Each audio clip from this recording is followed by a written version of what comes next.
주영진의 뉴스브리핑 정치 여담 야담 본격적으로 시작을 해보도록 하겠습니다. 역시 이른바 검수완박 법안을 둘러싼 정치권의 움직임 가장 먼저 여러분께 전해드리겠습니다. 이미 뉴스를 통해서 들으셨겠습니다만 검수완박 법안 어제 국회 본회의에 상정이 됐습니다. 국민의힘 측에서는 필리버스터 무제한 토론으로 맞서려고 했지만 민주당에서 회기 쪼개기 임시국회 회기를 어제로 종료하고 새로운 임시국회를 소집했습니다. 그러면 새로운 임시국회 소집 요구는 사흘 전에 할 수 있기 때문에 어제 임시국회 소집을 요구하면 다음 임시국회가 열리는 날은 30일입니다. 30일 이번 주말 본회의에서 검수완박 법안의 1차 법안을 통과시키겠다는 것이 민주당의 생각이고요. 그래서 필리버스터는 사실상 무력화됐습니다. 이 필리버스터를 통해서는 국민의힘과 민주당과 국민의힘의 이 검수완박 법안을 바라보는 시각이 그대로 드러나 있는데요. 안민석 민주당 의원은 필리버스터 도중에 눈물을 보이기도 했다고 합니다. 한번 볼까요?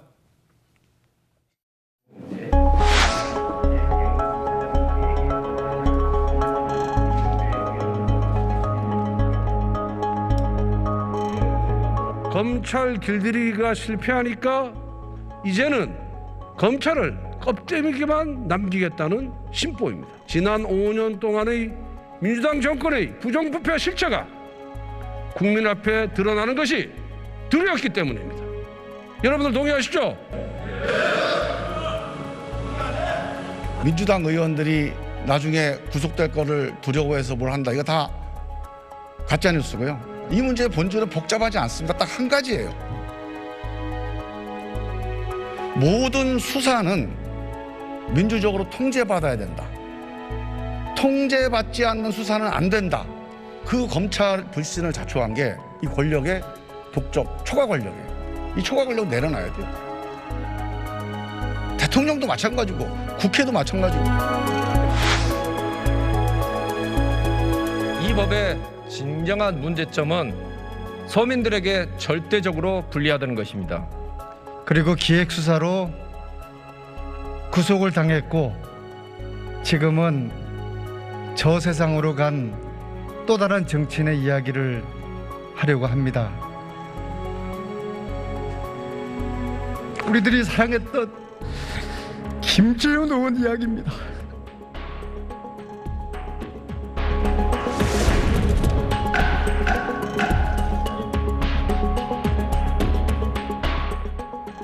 네, 두 분과 함께 이야기를 이어가도록 하겠습니다. 최이배 민주당 비상대책위원, 김근식 전 국민의힘 비전전략실장 나와 계십니다. 두 분 어서 오십시오. 예, 안녕하세요. 국민의힘에서는 필리버스터가 사실상 유일한 수단인가 보죠?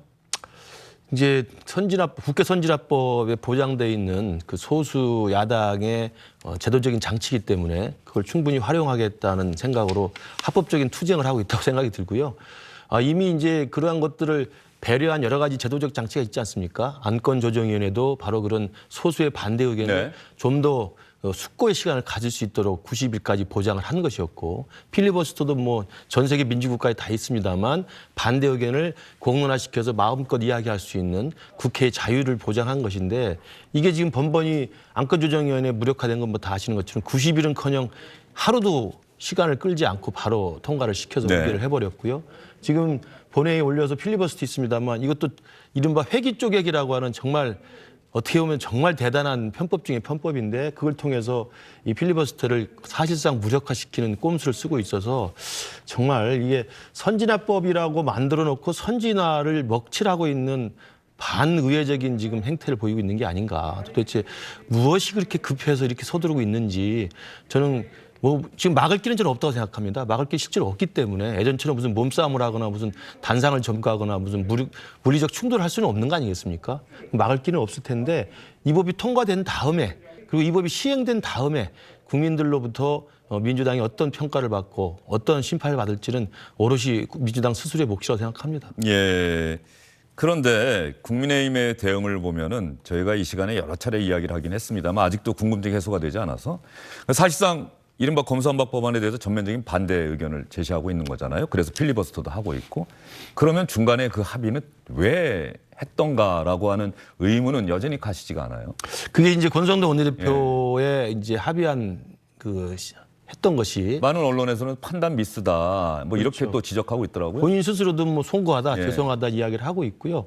아마도 저는 큰 틀에서 이게 지금 지난주 아마 이 시간이었을 겁니다. 예. 최입 의원과 저가 이 부분은 좀 타협을 좀 해야 된다. 그리고 대통령께서도 좀 신중한 민주당의 판단을 좀 요구하고 윤석열 당선인이나 국민의힘 쪽에서도 수사와 기소의 분리라는 큰 대방향에 대해서는 원칙적 합의를 해서 5월 10일 이전에 4월 말까지 서두르겠다는 것을 좀 뒤로 미루자라는 거 이야기를 했는데 그 다음날 공교롭게도 합의안이 나왔단 말입니다.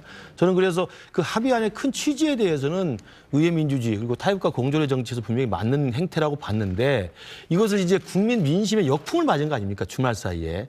이게 뭐 선거범죄하고 공직자범죄를 뺀다는 것은 정치인이 앞에서 정치인이 스스로 법망을 피해가는 게 아니냐라는 역풍이 불어서 네. 다시 이걸 이제 번복하게 된 것인데 저도 국민의힘 쪽에 좀 안타까운 것은 번복을 해서 어제 다시 재협상을 한번 하지 않았습니까?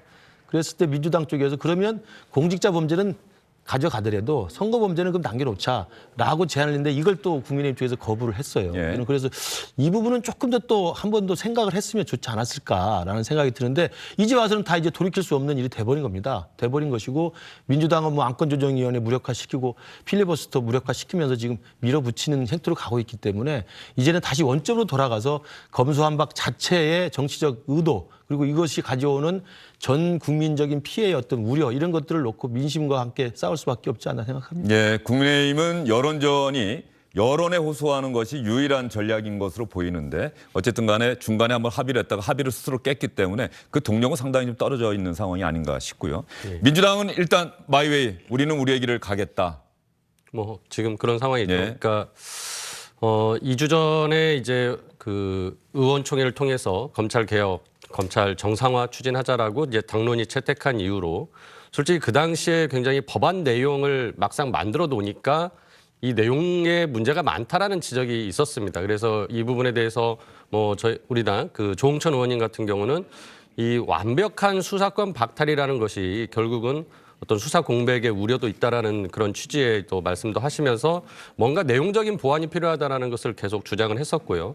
당내에도 일부에 이제 그런 의견들이 있었던 것이고 그래서 계속적으로 이게 법사위 법안 소위나 또는 네. 전체회의나 본회의 가기 전에 여러 가지 그 내용을 좀 보완하는 기회가 있을 테니까 제대로 하자라는 걸 이제 지난주에 말씀드렸고 근데 그런 내용들이 국회의장 중재안에 이제 담겨진 거죠. 그래서 완벽한 수사권을 박탈하기보다는 보완 수사에 대한 기능이랄지 이런 거를 충분히 할 수 있게 해 주어서 이런 수사 공백들의 우려를 이제 좀 불식시키고 그리고 중대수사청을 만들어서 이 부분에서도 앞으로 이제 우려되는 부분들을 빨리 보완할 수 있게 하자라는 계획까지 해서 중재안이 합의되지 않았습니까? 네. 그런 측면에서는 이제 내용적으로나 절차적인 어떤 정당성을 상당히 확보해 가는 과정이었는데 안타깝게도 이제 합의가 번복이 되면서 지금 이런 양쪽이 이제 법사위에서 물리적 충돌도 했고 어제 이제 본회의에서는 필리버스터를 이제 뭐 막기 위해서 결국은 또 회기 쪼개기라는 좀 편법적인 방식까지 동원될 수밖에 없는 상황에 다다랐는데요. 뭐 저는 양쪽 다 정말 부족했다라는 생각이 듭니다. 그래서 국민의힘이 그런 합의를 하고 또 그 합의의 내용에 대해서 뭔가 수정할 기회들이 있었는데 그거의 기회를 또 박찼다라는 게 정말 아쉽고 지금 민주당에서는 이제 어쩔 수 없이 진짜 말씀대로 마이웨이를 하는 상황이 됐습니다. 그 민주당에서는 말이죠. 어쨌든 간에 검찰 개혁은 반드시 해야겠다. 문재인 정부가 끝나기 전에. 그런데 일단 꼼수를 썼다라고 하는 비판으로부터는 자유로울 수가 없을 것 같아요. 안건조정위원회 어쨌든 안건조정위원회는 소수정파의 목소리를 충분히 반영하기 위해서 90일 동안의 논의 기간을 보장해 줬던 것인데 민주당 민영배 의원을 탈당시켜서 무소속으로 만들어서 안건조정위원회에 참여시켜서 사실상 여당 4명, 야당 2명. 그래서 안건조정위원회를 바로 끝내버리고 필리버스터도 사실 우리 국회 선진화법에 의해서 보장된 건데 회기 쪼개기로 해서 필리버스터도 그냥 끝내버리는. 그래서 이런 꼼수를 썼다는 비판 그리고 또 하나는 국회에서는 민주당이 다수 의석을 차지하고 있기 때문에 이렇게 법안을 본인들이 원하는 방향으로 만들 수는 있지만은 지금 법조계에서는 이 법안 이렇게 급하게 처리하는데 찬성하는 여론은 거의 없어요. 이 여론의 반대, 이 두 가지 꼼수 논란 또 여론의 반대, 법조계의 반대 이런 것들은 상당히 부담스럽지 않을까 싶어요. 굉장히 부담스럽죠. 그러니까 저도 너무 시급하게 처리돼서는 안 된다라고 처음부터 의견을 냈던 사람으로서 지금 과정에 그나마 중재안이라는 것이 한번 만들어졌기 때문에 좀 내용적인 부분은 보완이 됐다라는 게 그나마 다행입니다. 하지만 그렇다라고 해서 지금 말씀하신 너무 조급하게 처리하는 과정이나 이 여론의 또 역풍이 있는 것에 대한 우려 다 달게 받아야 된다고 생각을 하고요.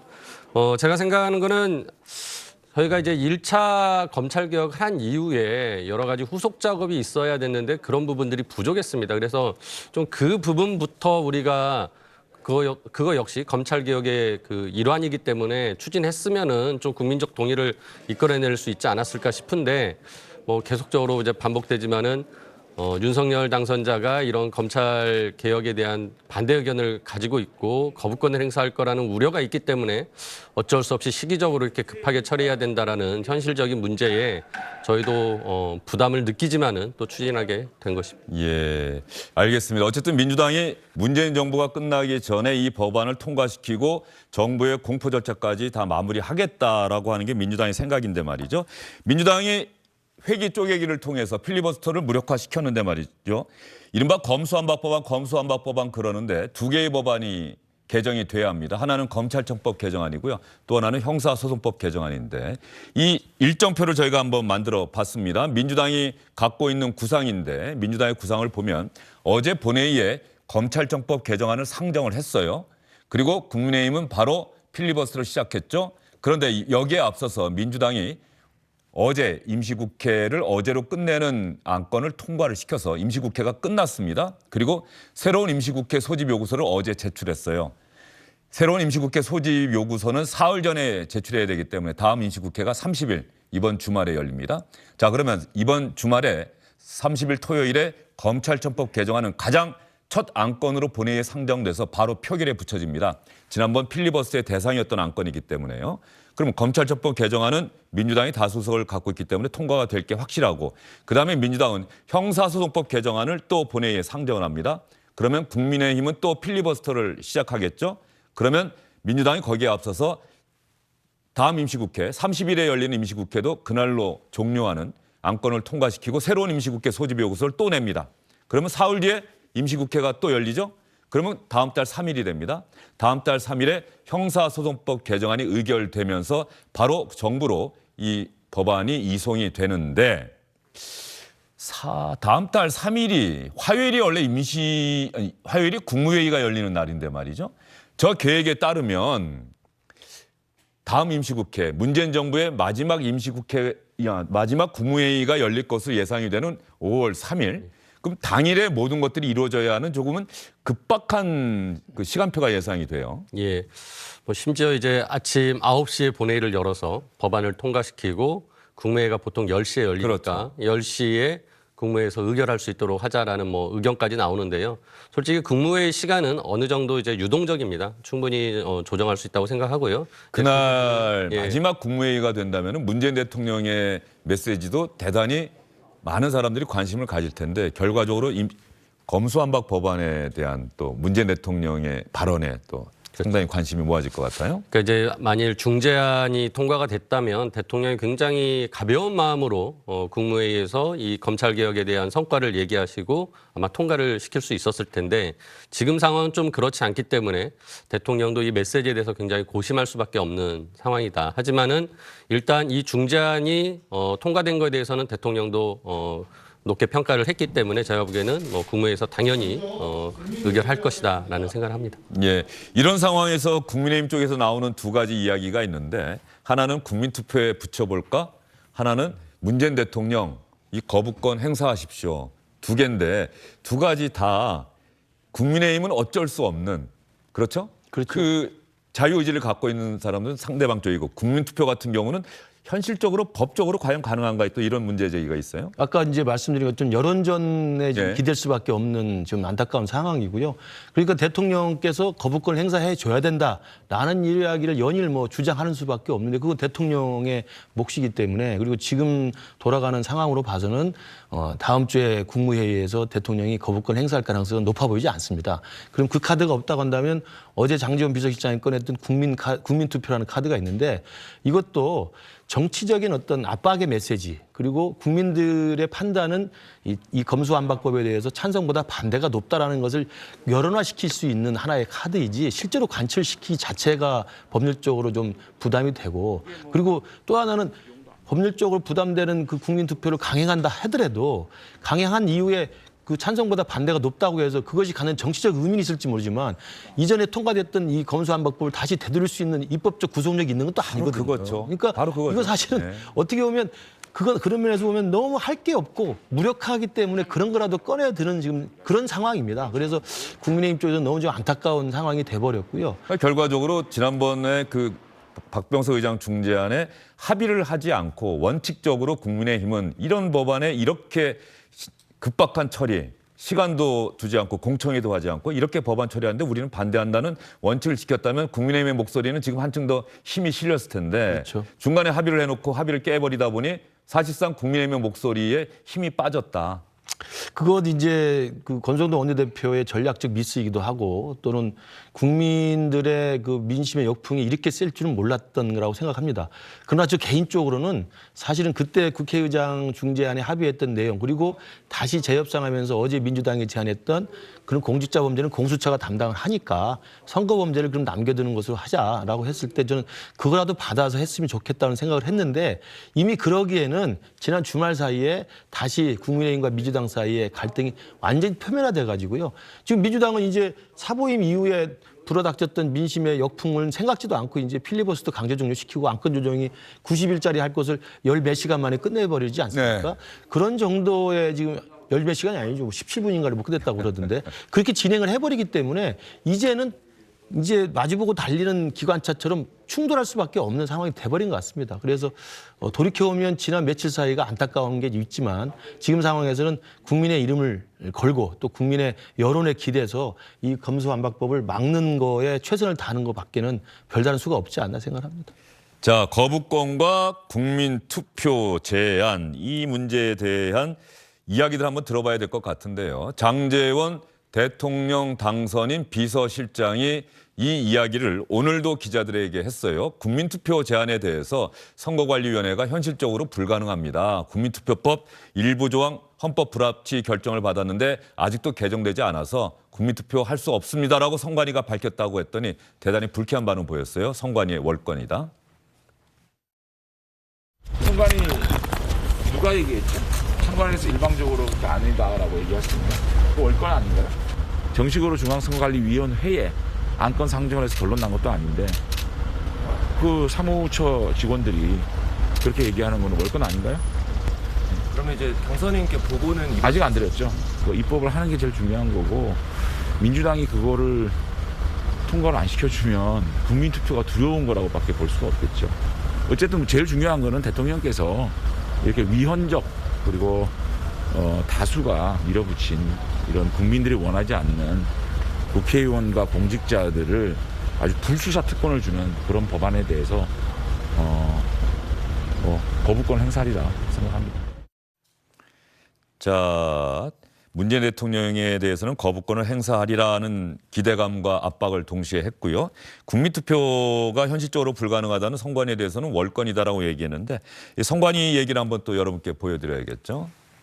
선거관리위원회 재외국민의 국민투표 참여를 제한하고 있는 국민투표법 14조 1항에 대해서 헌법재판소가 헌법 불합치 결정을 내렸고 따라서 해당 조항은 효력이 상실돼 있어서 현행 규정으로는 투표인 명부 작성이 불가능해서 국민투표가 불가능합니다라고 중앙선거관리위원회는 밝혔고요. 14조 1항이 어떤 내용인지 한번 볼까요?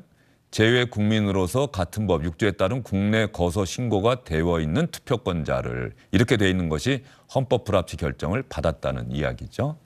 예, 뭐 국민투표 제한에 대해서는 다른 정당에서 민주당이나 정의당에서 말이죠. 민주당에서도 똑같은 얘기가 나왔었어요. 국민투표를 정의하고 싶으면 윤석열 당선인이 그때 대통령일 텐데 말이죠.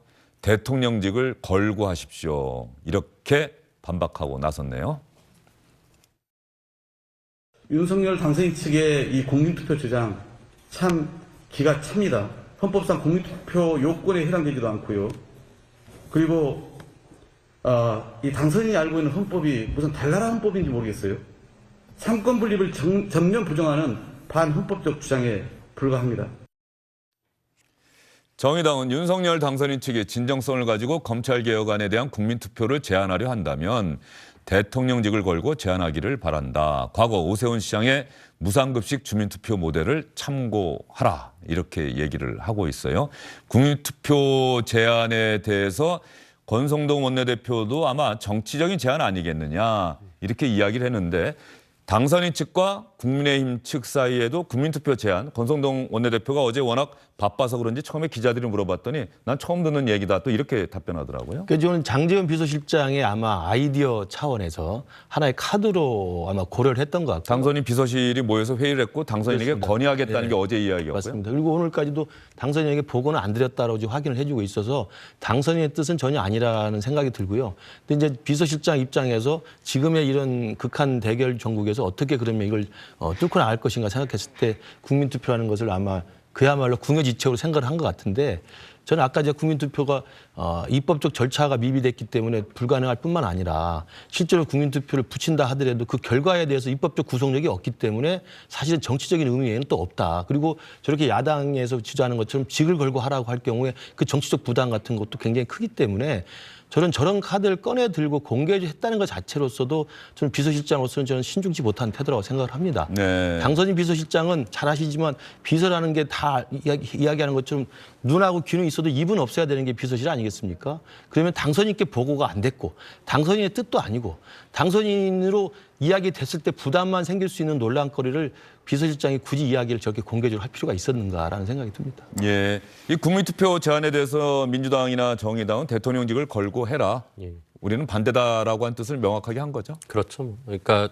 일단 요건에 맞지 않습니다. 우리가 국민투표 붙일 수 있는 내용들이 이제 외교, 국방, 뭐 통일, 기타 이제 국가 안위에 관한 사안인데 과연 이게 국가 안위까지로 해석될 만한 여지는 없어 보입니다. 헌법 72조에 아마 규정이 돼 있죠? 예, 그렇습니다. 그래서 일단은 뭐 요건에 맞지도 않고 그다음에 절차상으로도 지금 법률이 위헌 판결을 받은 상황, 헌법 불합치 판결을 받은 상황이기 때문에 뭐 절차적으로도 지금 가능하지 않은 상황이다. 그래서 이런 부분에 대해서는 제가 보기에는 뭐 이제 민주당하고 정의당이 이제 입장을 명확히 밝혔고 더 이상 뭐 인수위 쪽에서나 또는 윤석열 당선자가 뭐 말씀하시지는 않을 것 같습니다. 그래서 오늘 하루 이렇게 얘기하고 논란되고 그냥 정리되지 않을까 생각이 됩니다. 예. 외교, 안보, 통일, 예. 그리고 국가 안위에 필요한 사항 이렇게 돼 있는데 말이죠.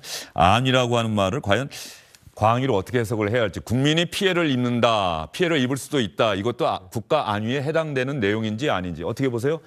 국민투표에 붙일 수 있는 정책이냐 네. 이런 부분에 대한 논란이 일단 될 수가 있는데 네.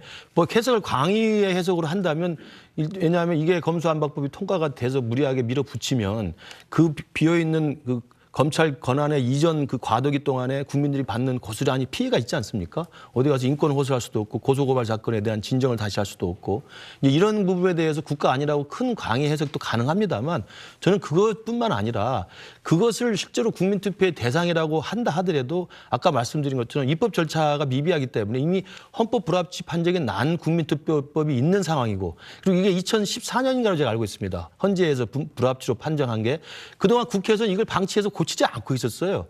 그러다가 느닷없이 다시 나와서 또 입법을 해서 고치겠다 이야기하면 이 부분도 사실은 국회가 그동안의 직무를 유기했다고도 욕을 먹을 수밖에 없는 상황입니다. 그래서 이런 부분에 대해서는 정치적인 어떤 그 안타까운 차원에서의 정치적인 어떤 의사표시로 그 국민의 입장에서 민주당을 압박하는 정도이지 이게 실제로 관철될 가능성은 높아 보이지 않는 것인데도 그걸 왜 굳이 들고 나왔는지는 제가 좀 이해하기 좀 어렵습니다. 예, 국민투표 제안에 대해서는 국민의힘을 대표해서 나오신 김근식 교수도 조금 비판적인 생각을 말씀해 주셨고요. 거부권 행사 대통령 당선인 측에서 문재인 대통령을 향해서 국민의힘에서 문재인 대통령을 향해서 거부권 행사해야 한다라고 압박을 하고 있는데 문재인 대통령 마지막 기자간담회 때 한 이야기를 들어보면 거부권을 행사할 가능성은 거의 없다. 서명할 것이다라는 생각을 많은 분들이 하실 텐데요. 왜 그런지 기자간담회 때 했던 이야기 들어보겠습니다.